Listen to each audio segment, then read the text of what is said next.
एक पत्थर जो कि जमीन के नीचे आम कार्बन से बनता है, कैसे दुनिया की सबसे कीमती चीज बन गया। एक वक्त था जब लोग सोना, चांदी या तेल को दौलत की अलामत समझते थे, मगर आज अगर किसी कीमती चीज का नाम लिया जाए तो सबसे पहले हमारे जहन में एक नाम आता है, हीरा। लेकिन असल कहानी इसके पीछे कुछ और है। ये चमक, ये इज्जत, ये दौलत सब एक प्लान का हिस्सा था। एक ऐसा प्लान जो शुरू तो अफ्रीका की मिट्टी से हुआ और जाकर खत्म हुआ दुनिया के दिलों और दिमाग में। ये कहानी शुरू होती है 1866 में, जब जनूबी अफ्रीका के एक छोटे से गांव में एक लड़के को जमीन पर चमकता हुआ पत्थर मिला। किसी ने सोचा भी नहीं था कि वो पत्थर दुनिया का पहला मशहूर हीरा बन जाएगा। फिर क्या हुआ कि ये खबर जंगल की आग की तरह फैल गई। लोग वहां कब्जा करने लग पड़े। किसान, मजदूर, सिपाही, हत्ता के अंग्रेज के नबाताती ताजर भी। अफ्रीका की जमीन जो कि कभी खामोश थी, अब हीरे की लालच में खून से बढ़ गई। हीरे की कानों में हजारों अफ्रीकी मजदूरों को जबरदस्ती काम पर लाया गया। बच्चे, बूढ़े, औरतें सब, कई तो मर गए और कई लापता हो गए। लेकिन जो बचा वो सिर्फ चंद अंग्रेज ताजर थे, जिनमें से एक का नाम सबसे ऊपर था। ये वो शख्स था जिसने हीरे के कारोबार को एक सल्तनत बना दिया। इसके बनाए हुए अदारे का नाम था डी बिल्ड्स। यही वो कंपनी है जिसने बाद में हीरे के पूरे खेल को अपने हाथ में ले लिया। डी बिल्ड्स ने कहा, अगर हम दुनिया के हीरे की सप्लाई को अपने कंट्रोल में कर लें तो इसकी कीमतों को भी कंट्रोल में कर सकते हैं। बस यहीं से शुरू हुआ एक 100 साला खेल। अब सवाल ये था कि लोगों के पास इतने पैसे नहीं थे कि वो हीरे को खरीद सके। हीरे की मांग भी बहुत कम थी।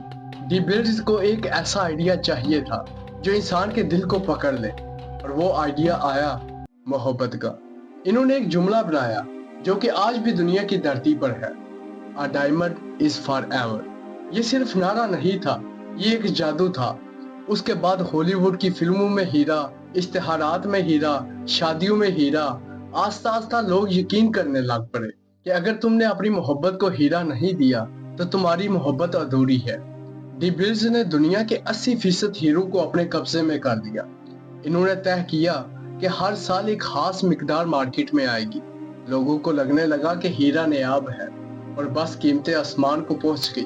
आप सोचें कि एक ऐसा पत्थर जो कि लैब में तैयार हो सकता है, वो कैसे मोहब्बत की इलामत बन गया। सीधी बात तो ये है कि कहानियों ने इसे कीमती बना दिया। वक्त गुजरता गया, दुनिया मॉडर्न हो गई और साइंस ने वो कारनामा कर दिखाया जो इस कंपनी ने कभी सोचा भी नहीं था। अब लैब डायमंड बनने लगे।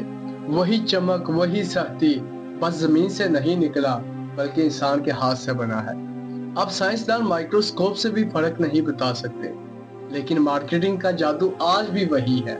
लोग अब भी ओरिजिनल डायमंड के लिए दुगनी कीमत देते हैं, क्योंकि दिमाग में वही पुरानी कहानी गड़ी हुई है कि हीरा हमेशा रहता है। हालांकि सच तो ये है कि हीरा हमेशा नहीं रहता, सिर्फ सोच हमेशा रहती है। और जब कभी आप किसी दुकान पर चमकता हुआ हीरा देखें तो एक लम्हे ये जरूर सोचना कि ये चमक सिर्फ पत्थर की नहीं बल्कि उन हाथों की है जो मिट्टी में पसीना बहाते हैं, पत्थर पत्थर छानते हैं। अफ्रीका के वो मजदूर जिनके हाथों में छाले हैं, आंखों में ख्वाब है और पैरों के नीचे वही मिट्टी जिससे अरबों का हीरा निकलता है। लेकिन इन मजदूरों की जिंदगी अक्सर इतनी ही अंधेरी रहती है जितनी किसी बंद कान की गहराई। हीरा चमकता है मगर इनकी किस्मत नहीं। और शायद यही असल हकीकत है इस दुनिया के चमकने की, कि जो चीज सबसे ज्यादा चमकती है उसके पीछे सबसे ज्यादा अंधेरा होता है। हीरा चमकता जरूर है, मगर असल चमक उस मेहनत की है जो अंधेरे में छुपी रहती है।